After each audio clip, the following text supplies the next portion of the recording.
સુરતના સચિન ગામ police station હદ વિસ્તારનો ઝેરી તાળીનો સ્ટેન્ડનો વિડીયો થયો વાયરલ।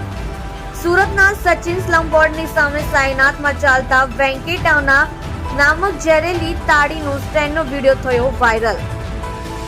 સુરતના સચિન ગામ પોલીસ સ્ટેશનના કહેવાતા વહીવટદાર વનારની રહેમ નજર હેઠળ ચાલતા ઝેરેલી તાળી વેચનારા થયા બેફામ।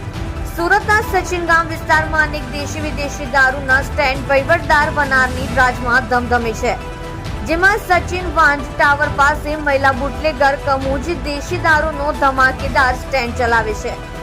સચિન સ્લમ બોર્ડ વિસ્તારમાં બુટલેગર ભાવિન જે ઇંગ્લિશ તથા દેશી દારૂનું પૂરબહારમાં સ્ટેન્ડ ચલાવે છે। સચિન સ્લમ બોર્ડમાં જ મહિલા બુટલેગર વંદા દેશી દારૂનું વેચાણ કરે છે।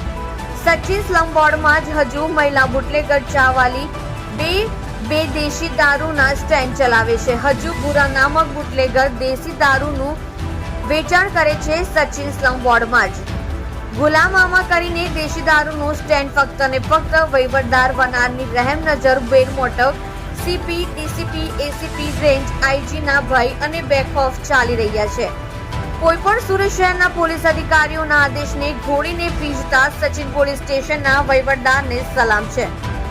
નવનિયુક્ત પોલીસ કમિશનર સાહેબ શ્રીનો સેનો ડ્રગ્સ નો આલ્કોહોલને નેસ્તનાબૂદ કરવા પોલીસ કમિશનર શ્રી અનુપમ ગેહલોત સાહેબ કાયદેસરની કાર્યવાહી કરી વહીવટદાર રાજ પૂર્ણ કરશે ખરા, એ જોવાનું રહ્યું। આપ જોઈ રહ્યા છો ગુજરાતની સૌથી પહેલા ખબર આપતી Surat express news channel director Rajesh મંગલીની સાથે।